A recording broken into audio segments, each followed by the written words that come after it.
to all our participants attending in person and online. My name is Siddharth Santosh, and I'm a young curator at the Youth Studio at WISE this year.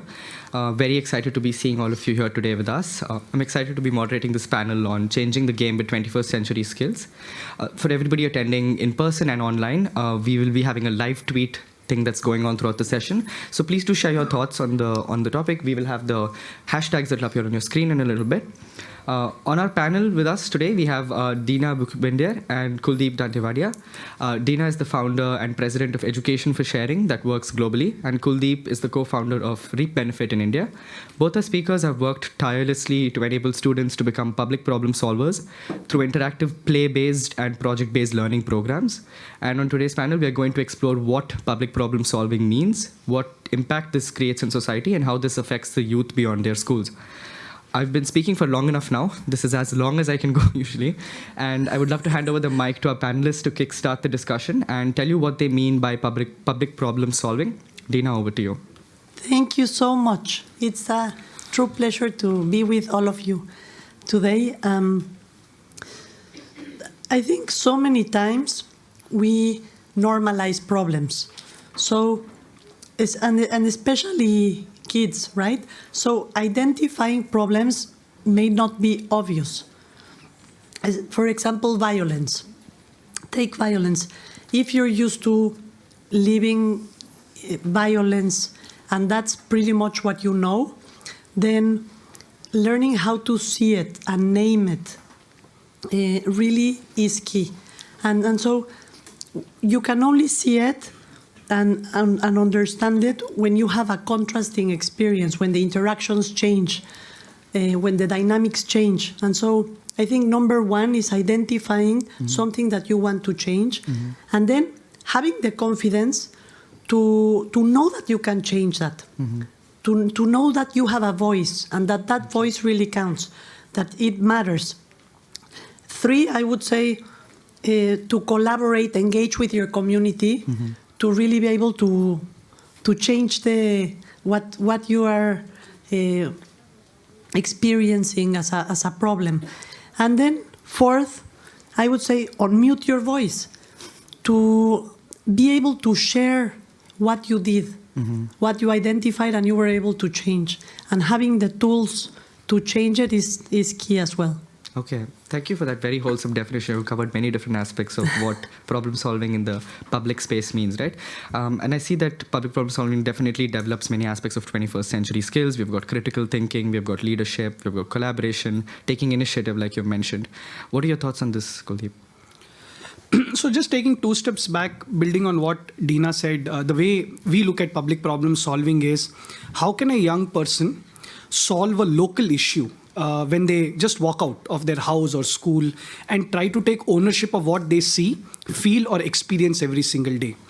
And when you're doing public problem solving, you interact with a lot of variables. This is not problem solving in a box, or it's not curated. And when you're trying to solve real issues, it's so dynamic in nature that your skills get tested at differing levels, because the problem will not get resolved immediately. But what will end up happening is you'll build a muscle. A muscle of trying to solve day in and day out. And it's because you're either seeing the problem, you're experiencing the problem, or you're feeling for the problem. So it's not abstract. It's in close proximity with what you're doing. And when you're in a situation like this, it's like playing a sport. And nobody can deny that playing a sport or doing performing arts develops 21st century skills. So the way we look at public problem solving is it's a sport. You go out there and solve issues. And when you solve real issues, 21st century skills get built. What we have seen, and I'll make that very quick, is 4 very important skills when you're solving real issues. Grit, because you're failing more often than not. These are very structural problems. Community collaboration, how do you get the community involved? Entrepreneurial thinking, because you have to be constantly at it. But the fourth thing is what I would say is applied empathy. How do you apply empathy rather than think you all know about empathy? And these are the 4 skills we have seen when young people actually problem solve in the community. Amazing. I mean, I'm just thinking of all these. You've covered literally every single thing that's possible to talk under these. And I want to know more about how this looks like in in terms of working on projects like this, right? I was a part of a program that Reap Benefit conducts in high school, and I can definitely attest to how perspective defining it can be at a young age. I'd like to dive now deeper into exactly what your organizations do in making this possible. Dina, would you like to share what happens at EFS? Yes. So at Education for Sharing, I think the best way to describe is with a concrete experience. So imagine a school in the middle of Mexico City that is completely surrounded by violence, where 70% of the parents from the kids that go to that school are or have been in jail. And then we ask the fifth graders, okay, so is there something you would like to change? And they're like, nope, everything is fine. And we were very surprised. And it's really by playing, the methodology that we use of play, reflect, and take action, that kids were able to see a different dynamic and to choose what they wanted to, what other interactions were possible, right? Okay. And so, for example, there are some, the most important thing I think of what happens is how we get there. So I love what you say, Kuldeep, about these competency skills that you gain in action. It's really key for us how you get there. True. This is the key for that we very much need to promote in the world. We're not just problem solvers. We are. How do we become problem solvers? No, the process is absolutely key. So you see these games, and this is for us the absolute key. I can tell you about 1 million initiatives that children have made, literally 1 million initiatives. But this is the how we learn what we care about. Why do we care? And here, for example, this game, they're playing about a fishing net. The kids in the outside are the net, and inside they're fish, and they need to come up with strategies like in problem solving of communication and critical thinking and teamwork. So how are they going to do this and go beyond the not understanding each other? Mm-hmm. No? Mm-hmm. Amazing. Kuldeep, would you like to add to this?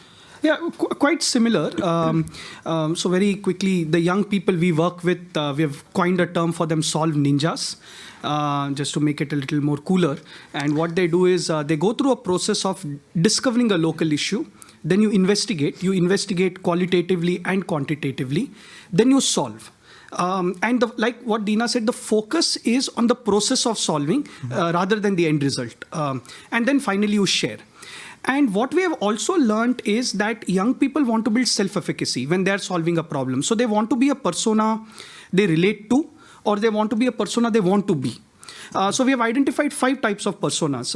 One is what we call as reporting rhinos. They report local issues and engage with the local government. Mm-hmm. We have campaign chameleons who run local campaigns and get the community involved. Mm-hmm. But then there are 2 types who say, we don't want to report, we don't want to campaign. So we call them hands-on hippos and techno tigers. Mm-hmm. They build solutions or use technology to solve real problems. Mm-hmm. And finally, once they reach a certain level, we call them action ants, wherein they try to weave everything together, policy, solutions, and the data. So that's the process we go through, wherein they go through discover, investigate, solve, share. They want to be one of these solve ninjas, or they say, I want to try this, I want to try that. But very similar to what Dina said, the focus is on the process and not the end outcome wherein a problem is solved, because most of these problems cannot be solved immediately. It requires years and years. So that's what Rebenefit does. Interesting. We seem to have a nice visual on the screen. Would you like to describe more about that? Yeah, very quickly, Rajshekhar comes from a public school. Started his journey building a low-cost water purifier with us in a competition. And then, once you start solving, then it's kind of addictive. Today, he's been in our community for 5 years.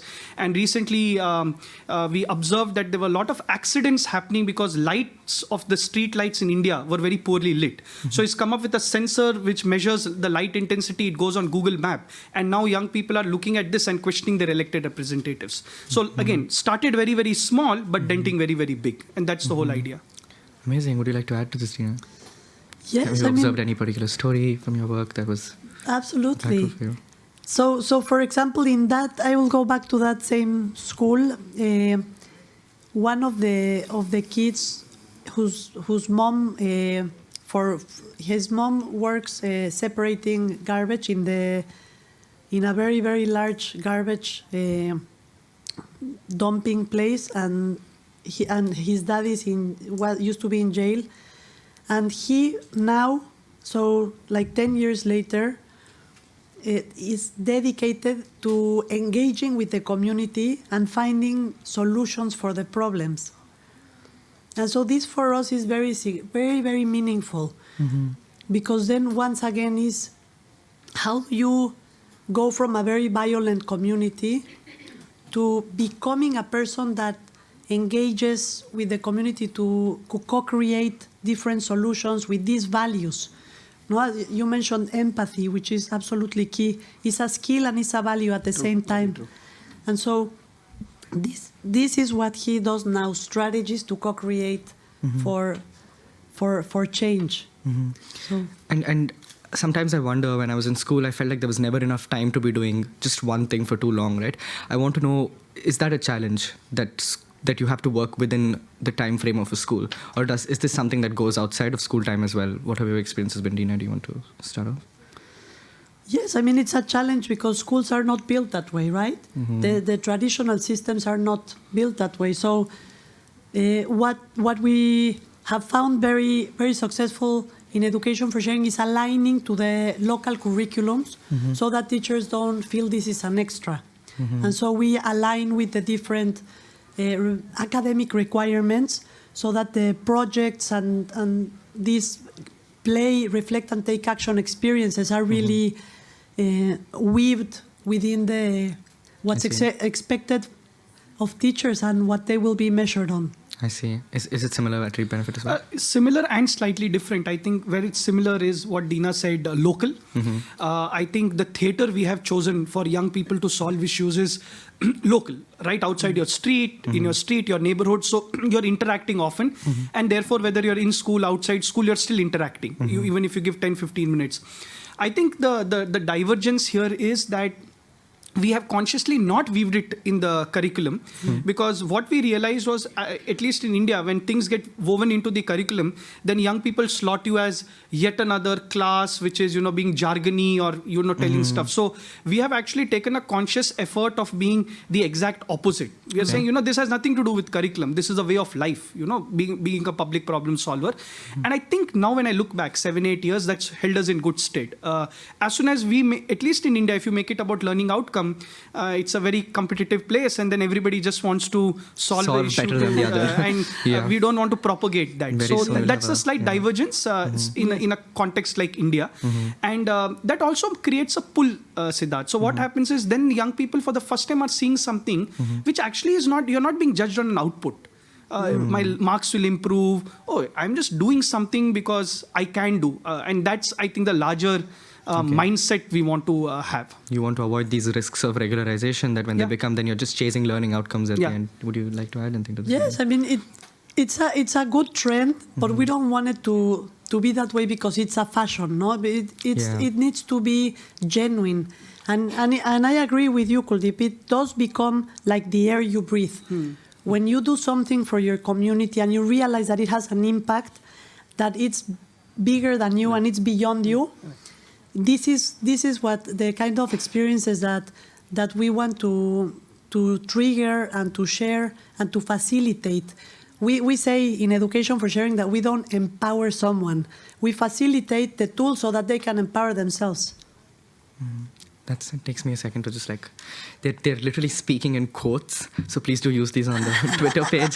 Thank you. Do share and engage. Then I can just add a quote to Dina's quote. Please, let's all speak in quotes. One of the things we have learned is, and it's a great connect at a value level, we say we don't develop skills. We are nobody to develop skills of young people. We activate them by providing the theater to do something, because some of them have it latent. So that's another quote for people who want to tweet. Please do use these quotes and keep tweeting. Yes. It sounds like these skills aren't just things that are activated within the classroom and stay there, like we've already discussed. And I want to know if these skills actually go beyond the school.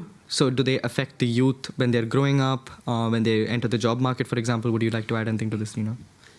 Yes, absolutely. I mean, with the challenges that we are facing in the world, and one of them being, for example, the unemployment crisis, I very much believe that with this kind of hope that I'm also listening from Kuldeep, is imagine a world where the kind of jobs will be created to solve these issues. Mm-hmm.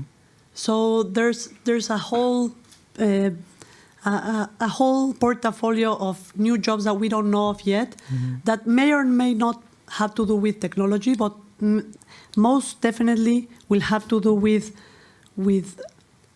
nurturing this world and giving it all that is needed. Mm-hmm. So it definitely does go beyond, and you see this. I mean, I'm hearing entrepreneurship as something that would be vital to the story, right? Have you observed anything in this regard? Yeah, but I want to, like, building on what Dina said, I want to take 2 steps back. I don't want us to fall into the trap of saying if you solve problems, you'll become employable. Again, you're defining a goal, and then we are looking at probably propagating that same problem. Of course, it happens. There's enough research now. Seems like a nice goal to have, though. But sometimes then the ends define the means. Okay. And while the two of us are talking about the process, wherein the means is very, very important. Once you have an end, saying somebody becomes employable, then the means start getting curated. Then I start defining that you have to do this, which will make you employable, right?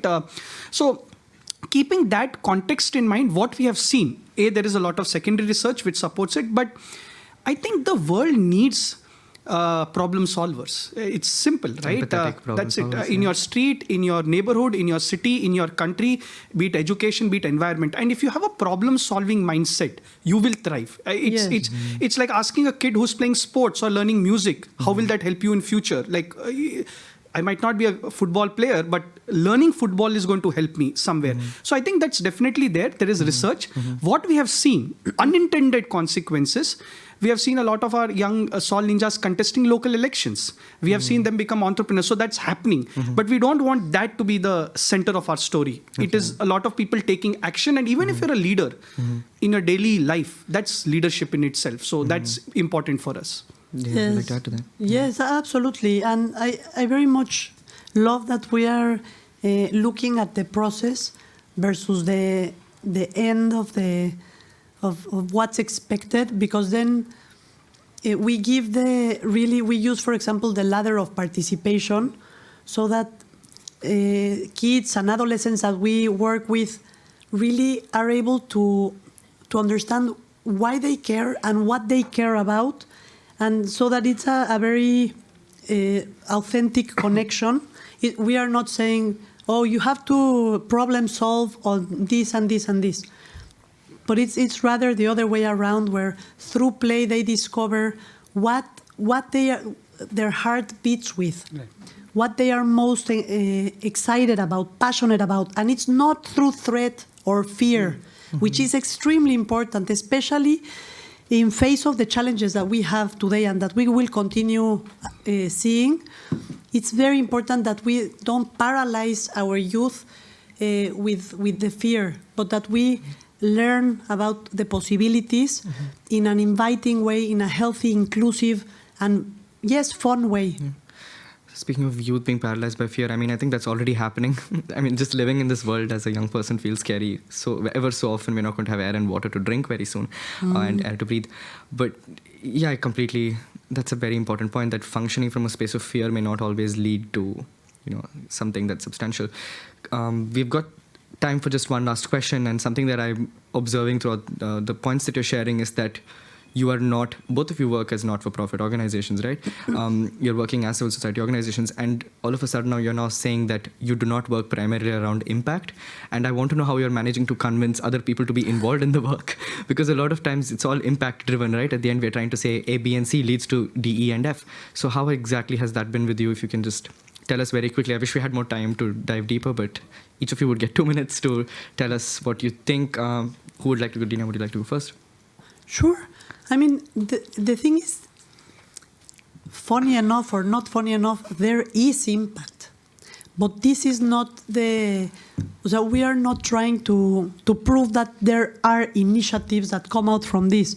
We are proving that, but most importantly, the process to get there. And that is something that no one can take away from you. The experience that you build from something that's truly meaningful. So it's not the size of or the importance of the initiative. You built a school or you did something grand. It's really, how did you decide with your community? How did you go beyond the challenges, and how do you include everyone, and how do you make people feel heard and seen and active, and how do you find possibilities when there are apparently none? So this is really the key. But yes, I mean, impact in the most traditional way we also have. Yeah, you're able to, Kuldeep. No, I agree. As in, of course, impact is important, but I think what we both tried to say was the process is the horse and the impact is the cart, not the other way around. I think that's how what. Thank you, my friend.